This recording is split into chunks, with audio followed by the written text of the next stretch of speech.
1. Death as the gateway to freedom. To the Stoics, death was never the enemy. In fact, it was seen as one of the most important teachers, a truth that, when fully accepted, could free us from the chains of fear, attachment, and illusion.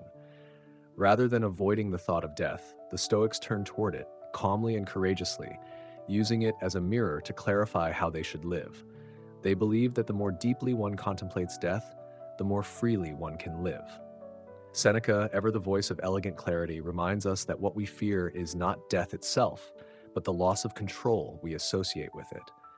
It is not death that a man should fear, but never beginning to live. In this simple statement, Seneca reframes the entire concept of mortality. The true tragedy, he says, is not dying. It is failing to live while we are alive. We fear death because it ends our time. But what is more frightening is how easily we waste that time, distracted by status, possessions, appearances, and endless worries. Seneca urges us to see death not as a curse, but as a kind of liberation, a release from the anxieties tied to wealth, reputation, ambition, and power. When we remember that we must die, we also remember that none of these things ultimately matter. They fall away. And with them falls the illusion that they ever truly belonged to us. The wise person, he writes, lives as if already dead. Not in despair, but in freedom.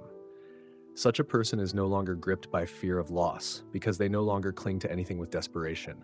They see everything, health, fortune, even life itself, as borrowed, not owned. And so nothing can truly be taken from them. This attitude leads to a kind of invincibility, not physical, but spiritual. It quiets the noise of overthinking. When we stop trying to protect what we cannot keep, we begin to think clearly. We begin to live deeply. Epictetus, in his grounded and practical way, took a similar view. He taught that death is not dreadful because it is part of nature, and what is natural cannot be evil. Death is nothing dreadful, for there must come an end to all. To him, the problem is not death itself, but the labels we attach to it. We treat it as if it were unnatural, unfair, or even personal, but it is none of those things. Death comes for all, not to punish, but to complete. It is the closing of the circle, the return of the part to the whole. Epictetus often emphasized living in harmony with nature. If the falling of a leaf in autumn does not terrify us, why should our own passing? A leaf falls when its time has come. It is not a failure, but a fulfillment. So too with our lives. Death is not an interruption, but a completion. This perspective strips away the drama. It calms the fears that give rise to obsessive thoughts, to endless what-ifs, and to a mind spinning in search of control. Accepting death as natural means accepting our place in a much larger rhythm, and letting go of the illusion that we are separate from it. Marcus Aurelius, emperor and philosopher, brings the most cosmic vision to this idea. In his Meditations, he writes, "Soon you will have forgotten everything. Soon everybody will have forgotten you." These words are not meant to depress, but to humble and to liberate. Marcus saw death as the dissolution of the individual self into the vast body of the universe. Each of us, he believed, is a small expression of a much larger whole. When we die, we do not vanish into nothing. We return to everything. This idea, what we might call organic impersonality, is a profound tool for dissolving the ego. The fear of death is often just the fear of no longer being me. But Marcus shows us that this me is not as solid or permanent as we believe. We are passing forms like waves on the surface of the sea, and when the wave returns to the ocean, it is not lost. It becomes part of something greater. Understanding this helps us let go. Let go of pride, let go of legacy, let go of the exhausting effort to be remembered forever. We realize that our task is not to be immortal, but to be present, to live with integrity while we are here. And when we truly accept this, overthinking loses its grip. The mind, so often caught in the fear of endings, begins to rest. We stop trying to control what cannot be controlled. We stop clinging to what must pass. And in that release, we find something deeper than certainty. We find peace. To the Stoics, death is not darkness. It is clarity. It reminds us of what matters and strips away what doesn't. It teaches us how to live without fear, to act without hesitation, and to love without attachment. Death is the final boundary, but when we face it with open eyes, it becomes the beginning of freedom. 2. Death as a silent teacher. Death does not speak loudly, it does not shout, threaten, or demand. It simply waits, patient, inevitable, silent. And in that silence, it teaches us if we are willing to listen. To the Stoics, death was not a terror to be avoided, but a guide to be respected. It stood always at our side, not to frighten us, but to awaken us, to strip away illusion, to remind us what truly matters, and to bring a fierce clarity to the business of living. This is the essence of Memento Mori. Remember that you must die. At first, this phrase may seem grim, but the Stoics never intended it as a cause for fear. Quite the opposite. Memento Mori is not about dying, it is about waking up. It is a call to attention, a nudge toward lucidity in a world that constantly tempts us to sleepwalk. Seneca writes, "Let us prepare our minds as if we'd come to the very end of life." To him, the memory of death is not a shadow, but a light. When we remember how little time we have, we begin to live more honestly. We stop pretending we have forever. We stop postponing the conversations we know we must have. We stop chasing things that do not matter and begin to pursue what does: clarity, virtue, presence, purpose. Knowing we will die humbles our desires. It dissolves pride. It reminds us that no status, no ambition, no argument is worth wasting our limited days in anger or distraction. The Stoic does not fear death, but they fear wasting life, and the quiet presence of mortality is the best defense against such waste. Marcus Aurelius, the philosopher emperor, returns to this theme often. In Meditations, he offers a powerful reminder: you may leave this life at any moment. Have this possibility in your mind in all that you do or say or think. He understood that death is not just a future event, it is a present reality. The clock is always ticking. We do not know how many pages are left in our story, and so each moment must be lived with attention and integrity. But Marcus also adds a warning, not about death itself, but about the danger of living wrong. He writes about how others may not kill you, but they can make you forget how to live. Social pressure, distraction, routine, all of these can numb the soul and make us trade real living for shallow imitation. This is why Memento Mori is not morbid. It is protective. It guards the mind against manipulation, against emotional impulsiveness, against trivial pursuits. When you carry death with you as a companion, you remember that time is not something you own. It is something you use, and once spent, it cannot be reclaimed. Epictetus, ever the strict and compassionate teacher, asks his students a simple question: what if today was your last? This is not a rhetorical trick. It is a way of shaking the soul awake. Because when we pretend we are immortal, when we behave as if we will live forever, we become careless. We chase too many things. We say yes to everything, afraid to miss out, instead of choosing what really counts. The Stoics do not ask us to obsess over death. They ask us to face it once and for all so that we no longer need to run from it. When we make peace with death, we begin to live with extraordinary precision. We say what we mean. We act with courage. We love without clinging. We work without wasting time. To the unprepared mind, death is a thief, but to the prepared mind, it is a teacher, the one who shows us that every ordinary day is not ordinary at all. It is a gift, a fleeting, irreplaceable moment that deserves to be lived fully, not tomorrow, not someday, but now. The Stoics teach that a person who has looked death in the eye is no longer easy to deceive. They cannot be seduced by fame or frightened by opinion. They have seen the end, and because of that, they know how to begin. Memento Mori is not about dying well, it is about living well. And death, silent, still, ever near, is always ready to remind us. 3. Death cuts through every illusion. There is something about death that slices clean through the noise. No matter how entangled we are in our fears, resentments, or desires, the presence of death silences it all. It doesn't argue or persuade, it simply arrives. And when it does, it dissolves every illusion we once held tightly. The Stoics knew this deeply. For them, death was not just the end of life, it was the ultimate clarifier of life. Seneca, in his piercing way, observes, "You are scared of dying, and tell me, is the kind of life you lead really any different from being dead?" This is not a rhetorical flourish, it is an accusation, and a compassionate one. Seneca is asking us, what exactly are you protecting when you delay your life out of fear? When you live passively, without purpose or courage, is that really a life at all? Or is it a form of slow suicide? Each time we ignore our deeper calling, each time we drift with the crowd instead of thinking for ourselves, We surrender our life in small, silent increments. Procrastination for Seneca is not laziness, it is fear. Fear of living deliberately, fear of making choices that reflect our values, fear of rejection. And so, rather than risk living fully, we delay. We hide behind busyness, conformity, and comfort. But death waits for no one. And when it comes, it asks a brutal question. Did you truly live, or did you merely exist? Marcus Aurelius expands this idea with his cosmic perspective. He writes, "Consider how quickly all things are dissolved and resolved, the bodies into the universe and the memories of them in time. What are we so afraid of?" he asks. The criticism, the embarrassment, the what-ifs, all of it, every single anxiety, every grudge, every regret will vanish. Our bodies will return to dust. Even our memories, our names, our struggles will fade with time. What seems overwhelming today will one day be forgotten, perhaps even tomorrow.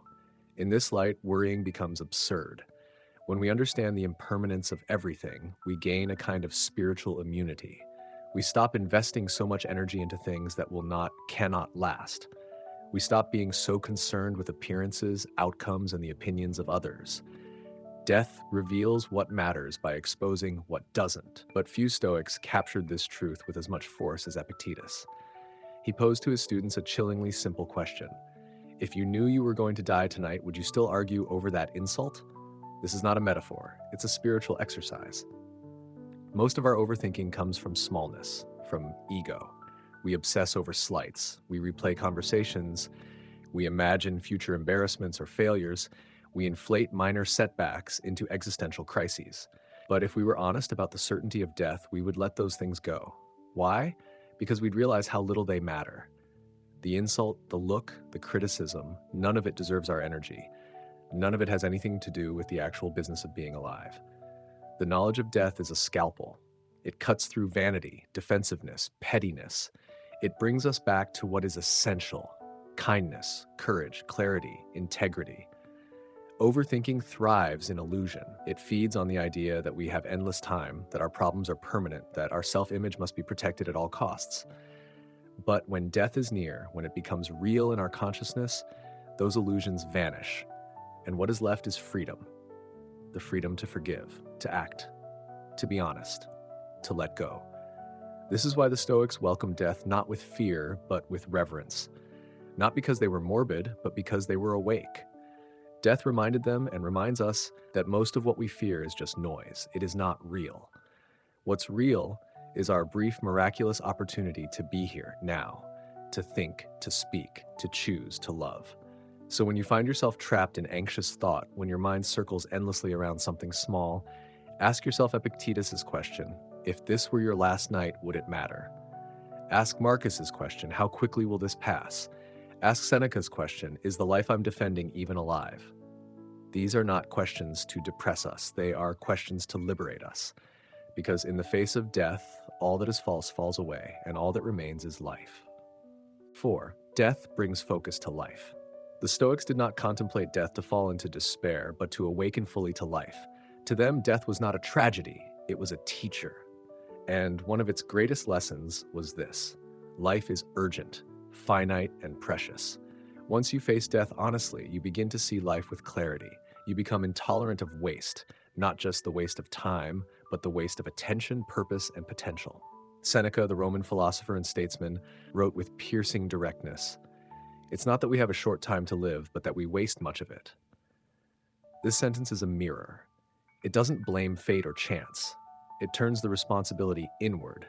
We are the ones who squander our lives, not death. Most people don't fear death, Seneca suggests. They fear confronting how little they've truly lived. They busy themselves with trivialities, fill their days with distractions, and postpone their deepest values for a someday that may never arrive. But the awareness of death changes everything. It forces a radical prioritization. It sharpens your sense of what matters. When you carry death on your shoulder, your time becomes sacred. You stop treating it like a commodity. You start treating it like the most valuable asset you own, because it is. And from that awareness, discipline and courage naturally emerge. For Seneca, time is wealth more valuable than gold, because once it's spent, it can never be recovered. Money lost may be earned again, but an hour wasted is gone forever. Remembering death is what turns ordinary minutes into meaningful opportunities. The person who knows they will die soon doesn't waste time arguing, chasing status, or obsessing over what others think. They live deliberately. Marcus Aurelius offers a complementary vision, not just about time, but about attention. He writes in his Meditations, "Concentrate every minute like a Roman, like a man, on doing what's in front of you with precise and genuine seriousness." To Marcus, remembering death is not about mourning the future. It's about honoring the present. It's a call to presence, to show up fully, now, not tomorrow. When you know life is slipping away moment by moment, procrastination becomes intolerable. Laziness becomes a betrayal. You stop waiting for ideal conditions. You do what must be done, with excellence, integrity, and full engagement. Marcus is not romantic about death, but practical. He constantly reminds himself and us that we could die at any moment, and if that's true, then every action deserves your full presence. When you write, write fully. When you speak, speak truthfully. When you act, act honorably. The knowledge of death strips life of its false complexity. It replaces it with purposeful simplicity. Epictetus, ever the teacher of inner freedom, brings it home with brutal clarity. He challenges his students, "Why do you live as though you have forever?" To live without considering death, he argues, is to live unconsciously. It's to drift through life without direction, to mimic others, to build a life based on assumptions that may collapse at any moment. But when death is present in your awareness, your life crystallizes. You no longer live someone else's dream. You no longer chase validation or fear rejection. You start making decisions from a place of truth. Epictetus did not encourage his students to fear death, but to use it. Let it focus your mind. Let it end your indecision. Let it cut through all the noise. If you knew time was running out, and it is, would you keep people-pleasing? Would you keep avoiding hard conversations? Would you keep numbing yourself with entertainment, scrolling, or gossip? Probably not. You would act. You would speak honestly. You would return to the essentials: love, truth, contribution, virtue. You would stop postponing your best self. This is the power of Memento Mori, not to paralyze you, but to awaken you. Death doesn't make life meaningless. It gives it shape. It defines the edges. It forces us to choose. And so the Stoics urge us to remember, daily, even hourly, that we are mortal, not to be morbid, but to live well. Because a person who remembers death doesn't just live longer in terms of years, they live deeper, fuller, and freer. Death is not the end of life's meaning, it is the beginning of truly understanding it. 5. The death of others as a mirror. The Stoics did not only contemplate their own death, they reflected deeply on the death of others. To them, witnessing mortality in the world around us is not a cause for despair, but a powerful philosophical tool. Every funeral, every obituary, every moment of silence is a subtle whisper from life itself. You too will pass. And in that whisper lies wisdom, if we are willing to listen. Marcus Aurelius, the philosopher-emperor, reminds us of this truth with piercing clarity. Soon you'll be ashes or bones, a name or not even a name. This is not nihilism. It is clarity. When we see others die, when friends leave, loved ones pass, or strangers fade into anonymity, it is not just their life we are observing. We are in a very real way witnessing a rehearsal of our own departure. Every grave is a mirror.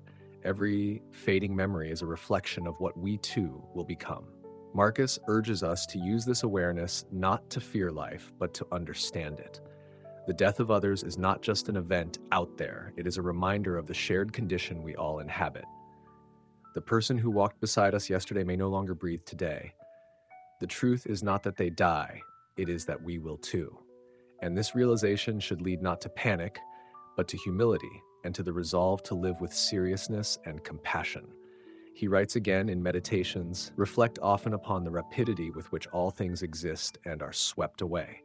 This constant flux, the passing of people, memories, titles, concerns, is a core part of life. To forget it is to be deluded. To remember it is to live wisely.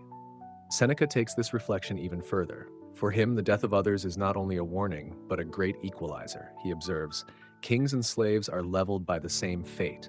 In death, the illusions of hierarchy and status collapse. The crown and the collar end up in the same soil. Fame, power, wealth, physical beauty, all the things that seem to divide us are rendered meaningless at the edge of mortality." This is not tragic. Seneca insists. It is liberating. Once we see that death spares no one, we can finally stop comparing ourselves to others. The jealousy, the pride, the resentment, all fade when we remember that every person we envy or judge will die just as we will. The Stoics believe that this insight leads to a rare kind of freedom, the ability to treat others with dignity and ourselves with humility. The philosopher does not merely read about death in books. He observes it in the streets, in the lives of friends, in the quiet fading of public figures. Each death is a lesson. Each farewell is a page in the curriculum of wisdom. For Seneca, this is how a person becomes serious about life, not by fearing death, but by meditating on its presence in the world around us. There is also compassion in this view. To see death clearly is to stop pretending we are separate or special. It allows us to let go of arrogance and see others, all others, as fellow travelers on the same fleeting road. We grieve together, struggle together, and ultimately vanish together. This common fate softens judgment and encourages empathy. But the lesson is not merely moral, it is existential. If others are dying every day, we do not have time for petty pursuits. If others are fading into dust, we cannot afford to spend our lives chasing illusions. We must choose wisely. We must prioritize deeply. The death of others is a call to become responsible with our time, intentional with our energy, and honest with our hearts. The Stoics ask us, when you attend a funeral, do you leave changed? When you see someone pass, do you reflect or do you scroll past? Do you allow the impermanence of others to awaken you, or do you numb yourself with noise? These are not rhetorical questions. They are the foundation of Stoic practice. The death of others is not an abstract truth. It is your truth, delivered secondhand. It is a rehearsal, not a tragedy. A mirror, not a warning. A moment to remember that time is always slipping, that status is always fading, and that life, while fragile, is still yours for now. In a world of distractions, the death of another brings you back to center. It reminds you that life is not for wasting, but for living, deeply, clearly, and with intention. And perhaps this is the Stoic paradox. By contemplating the death of others, we do not become morbid, we become alive. 6. Death as a meaningful conclusion. The Stoics viewed death not as a cruel interruption, but as a meaningful and necessary conclusion to life, a final chapter that gives context, beauty, and urgency to everything that comes before it. Without death, life would not only be endless, it would be empty. Marcus Aurelius, writing not as an abstract philosopher, but as an emperor burdened by responsibility, reflected often on the value of life through the lens of its impermanence. He reminded himself and us that we should never live under the illusion of infinite time. Don't live as if you had endless years ahead. This is not a poetic phrase. It is a commandment for clarity. Because if life were endless, no moment would matter. Every decision could be postponed, every conversation delayed, every act of love or courage neglected indefinitely. It is precisely because our time is limited that each moment becomes precious. It is the finitude of life that sharpens our focus, concentrates our actions, and intensifies our gratitude. Death, in the Stoic view, is not the enemy of life. It is its frame. A painting that stretched on forever would have no shape, no meaning. Likewise, a life without death would lack urgency, direction, and depth. Marcus understood this intimately. His reflections on death are not morbid. They are liberating. They awaken us to what is important and strip away the trivial. Seneca echoes this sentiment with striking clarity. To him, death is not a destruction of life, but its fulfillment. He writes, "Death is not the opposite of life, but a part of it." This is a radical reframing. In a world obsessed with longevity, Seneca reminds us that a long life is not necessarily a full life. What makes life meaningful is not its duration, but its direction. And ironically, it is death, its inescapable presence, that forces us to ask the most vital questions. Why am I here? What do I value? What must I do before I go? People who live as if they will never die avoid these questions. They drift, they delay, they pursue distractions, pile up possessions, seek approval, and plan endlessly, without ever arriving at a real purpose. But those who remember death live differently. They choose with intention. They love with presence. They act with urgency. Seneca warns against postponing life. He considers it a form of passive suicide to delay joy, virtue, or clarity for someday, a day that may never come. To him, the wise person is not the one who tries to escape death, but the one who uses its presence as a compass for living well. Epictetus, for his part, places death within the vast architecture of nature. He urges us to align ourselves with the natural order rather than resist it.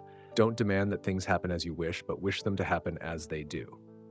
For Epictetus, everything, including death, is part of a grand design. If the universe gave us life, it also has the right to reclaim it. To protest this is to reject reality itself.